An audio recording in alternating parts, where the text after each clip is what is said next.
Good evening all. ഞാൻ സിയാദ് ഇല്ലിക്കൽ. എല്ലാ ദിവസവും വൈകിട്ട് 7 മണിക്കുള്ള മാർക്കറ്റ് ന്യൂസിലേക്ക് കടക്കാം. ഇന്ത്യ വിക്സ് ഇന്നലെ ഏകദേശം ഒരു 9% സ്പൈക്ക് ചെയ്തു. ഇന്ന് ഏകദേശം ഒരു 4% സ്പൈക്ക് ചെയ്തു. 14.5 എന്ന നിലയിലാണ് നിൽക്കുന്നത്. ഇലക്ഷന് ശേഷം ഇന്ത്യ വിക്സ് അതിശക്തമായ രീതിയിൽ സ്പൈക്ക് രേഖപ്പെടുത്തി, അതല്ലെങ്കിൽ കൂൾ ഡൗൺ ആകാത്ത ഒരു സാഹചര്യത്തിലാണ് ഇന്ത്യ വിക്സ് ഉള്ളത്. മാർക്കറ്റിലേക്ക് വരുമ്പോൾ ഇന്ന് നിഫ്റ്റി 50-ൽ സിപ്ലൈ ഒഴികെയുള്ള മറ്റുള്ള എല്ലാ കമ്പനീസും ശക്തമായ രീതിയിൽ ഒരു പ്രോഫിറ്റ് ബുക്കിംഗ് കണ്ടു. ഫിനാൻഷ്യൽ IT സെക്ടറെല്ലാം തന്നെ വലിയ തോതിൽ ഇടിവ് രേഖപ്പെടുത്തി. ബാങ്കിങ് സെക്ടർ, എസ്പെഷ്യലി ബാങ്കിങ് സെക്ടറെല്ലാം തന്നെ അങ്ങനെ. യുഎസിലേക്ക് നോക്കുമ്പോൾ യുഎസിൽ നിന്ന് ഇൻട്രസ്റ്റ് റേറ്റ് തീരുമാനങ്ങൾ വരുന്നുണ്ട്. 25 ബേസ് പോയിന്റ് ആണ് റേറ്റ് കട്ട് എക്സ്പെക്ട് ചെയ്യുന്നത്. ഈവൻ റേറ്റ് കട്ട് ഉണ്ടെങ്കിൽ തന്നെ അത് ഓൾറെഡി ഫാക്ടറിഡ് ഇൻ ആയ ഒരു അവസ്ഥയിലാണ് യുഎസ് മാർക്കറ്റിലുള്ളത്. കാരണം നാസ്ഡാക്ക് ഫണ്ട്, അവിടുത്തെ ടെക്നോളജി ഇൻഡെക്സ് 20,000 മറികടന്നു. ഓൾമോസ്റ്റ് എല്ലാ ടെക്നോളജി സ്റ്റോക്കുകളും നാസ്ഡാക്കിൽ അതിശക്തമായ രീതിയിൽ റാലി രേഖപ്പെടുത്തുന്നുണ്ട്. ഈ US മാർക്കറ്റിൽ നമുക്ക് ഇൻവെസ്റ്റ്മെൻറ്റ് നടത്താൻ സാധിക്കും. ഈവൻ നമ്മളുടെ മാർക്കറ്റിൽ ഇരുന്നുകൊണ്ട് ഇൻവെസ്റ്റ്മെൻറ്റ് ചെയ്യാൻ സാധിക്കും.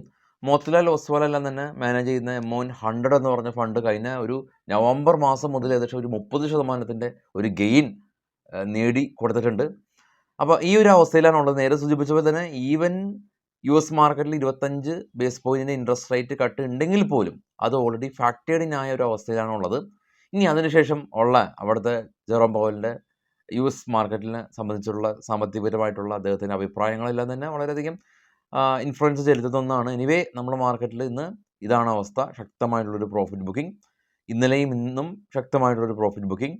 ഇന്ന് ഇടിഞ്ഞ സ്റ്റോക്കുകൾ നോക്കുകയാണെങ്കിൽ Shriram Finance 5%, Grasim 3%, Airtel 3%, Hero MotoCorp 2.25%, JSW Steel 2.5% ഒരു ഇടിവാണുള്ളത്. ഗ്ലോബൽ മാർക്കറ്റ് നോക്കാം. ബിറ്റ്കോയിൻ $1,71,032 അതിശക്തമായ രീതിയിൽ മുകളിലേക്ക് പോകുന്നുണ്ട്. ബിറ്റ്കോയിൻ്റെ വീഡിയോ നമ്മൾ ചെയ്യുന്നുണ്ട്. ജാനുവരി 2nd വീക്കോടുകൂടി എക്സ്പെക്ട് ചെയ്യാം. ബ്രന്റ് ഓയിൽ തൊട്ട് താഴെ 73. ഗോൾഡ് $13 ഇടിവ് രേഖപ്പെടുത്തി $2,639 പെർ ഔൺസ്. ഇന്ത്യ വിക്സ് കാണാം 14.52. ഡോ ഫ്യൂച്ചർ നെഗറ്റീവാണ്. Japan market 53, Australia 64, KOSPI Korea 32 പോയിൻറ്റും ആണ് മാറ്റങ്ങൾ ഉണ്ടായിട്ടുള്ളത്. ചൈന 24 പോയിൻ്റ് ഇടിവ്. FTSE UK മാർക്കറ്റ് 57 പോയിൻ്റ് ഇടിവ്. CAC 40 ഡാക്സ് ജർമ്മൻ, ഫ്രാൻസ് മാർക്കറ്റുകൾ പോസിറ്റീവായ രീതിയിൽ ട്രേഡിംഗ് തുടരുന്നുണ്ട്.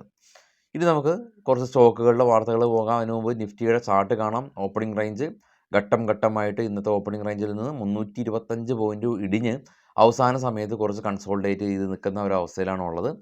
അപ്പോൾ FIs ഇന്ത്യൻ മാർക്കറ്റിലേക്കൊക്കെ തിരികെ വന്ന ഒരു സാഹചര്യത്തിൽ നമ്മളൊരു നല്ലൊരു വീണ്ടും ഒരു പ്രതാപകാലം, നിഫ്റ്റിയുടെ ഒരു പ്രതാപകാലം നമ്മൾ എക്സ്പെക്റ്റ് ചെയ്ത് ഇരിക്കുന്ന ഒരു അവസ്ഥയിലാണ് അൺഎക്സ്പെക്റ്റഡ് ആയിട്ട് 2 ദിവസത്തെ ഒരു ഇടിവ് നിക്ഷേപകരെ സംബന്ധിച്ച് ഉണ്ടാക്കിയിട്ടുള്ളത്. അപ്പോൾ അത് കഴിഞ്ഞ കുറേ നാളുകളായിട്ട് വലിയ ഇടിവുകളൊക്കെ കണ്ട ഒരു ശരാശരി ഇൻവെസ്റ്ററെ സംബന്ധിച്ച് ഇന്നത്തെ ഇടിവ് അത്ര കണ്ട് ഒരു വേദനിപ്പിക്കുന്നില്ലെങ്കിൽ കൂടിയും നമുക്ക് വളരെയധികം കൺഫ്യൂസ് ആകുന്നുണ്ടെന്നുള്ളത് വാസ്തവമാണ്. അതായത് മാർക്കറ്റ് ഒരു ഡയറക്ഷൻ, കൃത്യമായിട്ടൊരു ഡയറക്ഷൻ മെയിൻറ്റെയിൻ ചെയ്ത് പോകുന്നില്ല. സിഗ്സാഗ് രീതിയിലാണ് മാർക്കറ്റിൻ്റെ പോക്ക്. ഇനി കുറച്ച് സ്റ്റോക്കുകളുടെ വാർത്തകളിലേക്ക് വരുമ്പോൾ ആദ്യം ഗൾഫ് ഓയിൽ ലൂബ്രിക്കൻ്റ് കമ്പനിയാണ്. ഇവർ പിയാജിയോ ഓട്ടോയോ ആയിട്ട് 8 വർഷത്തെ long time business contract sign ചെയ്തു. അതിനു മുമ്പ് ഈ ശനി ഞായർ ദിവസങ്ങളിലാണ് നമ്മളുടെ ഫ്യൂച്ചർ ആൻഡ് ഓപ്ഷൻ്റെയും ബേസിക്കിൻ്റെയും ഓഫ്ലൈൻ ക്ലാസ് കൊച്ചിയിൽ വെച്ച് നടക്കുന്നത്. താല്പര്യമുള്ള ആളുകൾക്ക് ഫസ്റ്റ് കമ്പനി നമ്പറുണ്ട്, നിങ്ങൾക്ക് അതിൽ കോൺടാക്ട് ചെയ്തിട്ട് സീറ്റ് ഉറപ്പിക്കാം. നിറ്റ്കോ അവർക്കൊരു ഓർഡർ പ്രൊസീജിയറിൻ്റെ ഭാഗത്ത് നിന്ന് ലഭിച്ചിരുന്നു. നമ്മൾ രാവിലെ ഡിസ്കസ് ചെയ്തതാണ്. സ്റ്റോക്ക് നിന്ന് UC പോയി. BCL ഇൻഡസ്ട്രീസ് കമ്പനി ഇവർ 150 കോടി രൂപയുടെ ഒരു ഇൻവെസ്റ്റ്മെൻറ്റ് നടത്തുന്നുണ്ട് എന്നുള്ള ഒരു ന്യൂസ് ഉണ്ട്. ടാർക്ക് കമ്പനി ഇവർ 10% ഒരു ഇടിവ് രേഖപ്പെടുത്തി. സെബി ഇവർക്ക് എതിരെ അല്ലെങ്കിൽ ഈ കമ്പനിയുടെ ഒരു മേലൊരു ഇൻവെസ്റ്റിഗേഷൻ ഓഡിറ്റ്, ഫിനാൻഷ്യൽ ഓഡിറ്റ് നടത്തുമെന്നുള്ളൊരു ന്യൂസാണ് ടാർക്ക് ഇത്ര ശക്തമായിട്ട് ഇന്ന് ഇടിയാനായിട്ട് കാരണമായിട്ടുള്ളത്. അതുപോലെ തന്നെ ടാറ്റ മോട്ടോഴ്സ് 1297 കോടി രൂപയുടെ ഒരു ഡീല് ഉത്തർപ്രദേശ് സ്റ്റേറ്റ് ഗവൺമെൻറ്റിൻ്റെ ഭാഗത്തു നിന്ന് ഉത്തർപ്രദേശിലെ അവിടുത്തെ ട്രാൻസ്പോർട്ട് വിങ്ങിൻ്റെ ഭാഗത്തു നിന്ന് ലഭിച്ചു. അപ്പോൾ ഈ ഒരു വർഷം കമ്പനിക്ക് ലഭിച്ചിരിക്കുന്ന 3ാമത്തെ ഡീലാണ് UP നിന്ന്. എസ്കോട്ട് കുബൂത്ത കമ്പനി ട്രാക്ടർ ബിസിനസ് ചെയ്യുന്ന കമ്പനിയാണ്. കൊഡാക്ക് ഇവരെ ഡൗൺഗ്രേഡ് ചെയ്തിട്ടുണ്ട്. വിപ്രോ ഏകദേശം $40 മില്യൺ മുടക്കി ഇവർ യു എസിലെ മേജറായിട്ടുള്ള ഒരു കമ്പനീനെ അക്യൂർ ചെയ്തിട്ടുണ്ട്. വാല്യൂ ടെക് എന്ന് പറഞ്ഞ കമ്പനീനെ അക്യൂർ ചെയ്തു. സുപ്രിയ ലൈഫ് സയൻസ് കമ്പനി 125 കോടി രൂപ മുടക്കി ഇവിടെ പുതിയ പ്ലാന്റ് ഇവർ ലോഞ്ച് ചെയ്യുന്നുണ്ട്. JSW energy company South Korea energy കമ്പനിയായിട്ട് കൊളാബറേറ്റ് ചെയ്തിട്ട് ഇന്ത്യയിൽ ബാറ്ററി മാനുഫാക്ചറിങ് ഫെസിലിറ്റീസ് ചെയ്യാനായിട്ട് കമ്പനി ധാരണയായി. ക്വിസ് കോർപ്പറേഷൻ ഇന്ന് അവരായിട്ട് സംബന്ധിച്ചുള്ളൊരു ന്യൂസ് ഉള്ളത്, ഇവർക്ക് ബ്രോക്കറിംഗ് സ്ഥാപനമായിട്ടുള്ള ആൻറ്റിക് ബ്രോക്കിംഗ് സ്ഥാപനം ഇവരെ അപ്ഗ്രേഡ് ചെയ്തതായിട്ടുള്ള ഒരു ന്യൂസ് ഉണ്ട്.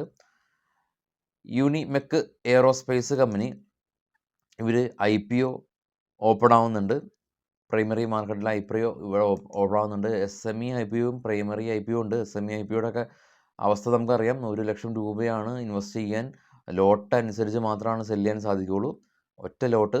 അപ്പോൾ അത് ലിസ്റ്റിങ്ങും കിട്ടിയെങ്കിൽ കൂടിയും അത് കുറച്ചധികം ജാഗരൂകരാകാം. Aditya Birla real estate company 104 കോടി രൂപ ഇവർ ലാൻഡ് അക്യൂർ ചെയ്തിട്ടുണ്ട്. റിയൽ എസ്റ്റേറ്റ് ബിസിനസ് അല്ലെങ്കിൽ റിയൽ എസ്റ്റേറ്റ് പ്രൊജക്റ്റ് ചെയ്യാൻ. Exide Industries company lithium battery manufacturing plant ചെയ്യാൻ 100 കോടി രൂപ കമ്പനി മുടക്കാൻ തയ്യാറായിട്ടുണ്ട്. ITC കമ്പനി ഇവിടെ ഹോട്ടൽ ബിസിനസ് ഡീമെർജ് ചെയ്യുകയാണ്. അതായത് ITC എന്ന് പറയുന്ന ഒരു കമ്പനിയുടെ അണ്ടറിൽ തന്നെയാണ് ഇപ്പോഴും ഇവരുടെ ITC ഹോട്ടലുള്ളത്. അപ്പോൾ അത് ഹോട്ടൽ മറ്റൊരു കമ്പനിയായിട്ട് ഇവർ ലോഞ്ച് ചെയ്യുന്നുണ്ട്. IPO വരും. പിരമൽ ഫാർമ കമ്പനി ഇവരിന്ന് ഗെയിൻ രേഖപ്പെടുത്തിയിട്ടുണ്ടായിരുന്നു. ഇവരുടെ പുതിയ ഒരു മെഡിസിന് ഡ്രഗ് കൺട്രോൾ അതോറിറ്റിയുടെ അംഗീകാരം ലഭിച്ചിരുന്നു. പാരഗൺ കെമിക്കൽ കമ്പനി ഇവർ 222 കോടി രൂപ മുടക്കി ലാൻഡ് അക്യൂർ ചെയ്തിട്ടുണ്ട് ഇവിടെ പുതിയ പ്ലാന്റിന് വേണ്ടിയിട്ട്. Lemon Tree hotel, India hotel ഇൻഡസ്ട്രീസിലുള്ള കമ്പനീസാണ്. മോത്തിലാൽ ഒസ്വാൾ എന്ന് പറഞ്ഞ കമ്പനി ഈ 2 ഹോട്ടൽ കമ്പനീസിനെയും അപ്ഗ്രേഡ് ചെയ്തു, ടാർജറ്റ് അപ്ഗ്രേഡ് ചെയ്തു. Nazara tech gaming and mobile കമ്പനിയാണ്. പേപ്പർ ബോട്ട് ആപ്പായിട്ട് പുതിയ ബിസിനസ് കോൺട്രാക്ട് സൈൻ ചെയ്തു. സിപ്ല കമ്പനി കൊട്ടാക്ക അപ്ഗ്രേഡ് ചെയ്തു. ഇനി നമുക്ക് നിഫ്റ്റിയുടെ ഓപ്പൺ ഇൻട്രസ്റ്റ് പരിശോധിക്കാം. ഏറ്റവും ടോപ്പിൽ PCR 0.5 ആണ്. എക്സ്ട്രീംലി ബിയറിഷായ രീതിയിൽ ആളുകൾ നല്ല രീതിയിൽ ഷോർട്ട് ചെയ്തിട്ടുണ്ട്. അറ്റ് ദ മണി മുതൽ 25,000 വരെ അഗ്രസീവ് ഷോർട്ട് ചെയ്യുന്നുണ്ടെങ്കിലും 24,000 സപ്പോർട്ട് സോണായിട്ടൊക്കെ ആക്ട് ചെയ്യുന്നുണ്ട്. അത് പൊട്ടാണെങ്കിൽ 23,900 അടുത്ത സപ്പോർട്ട് സോണായിട്ട് ഉണ്ട്. വിശദമായിട്ട് മാർക്കറ്റ് ന്യൂസായിട്ട് നാളെ രാവിലെ 7 പ്രീ മാർക്കറ്റിലെത്താം. Thank you all.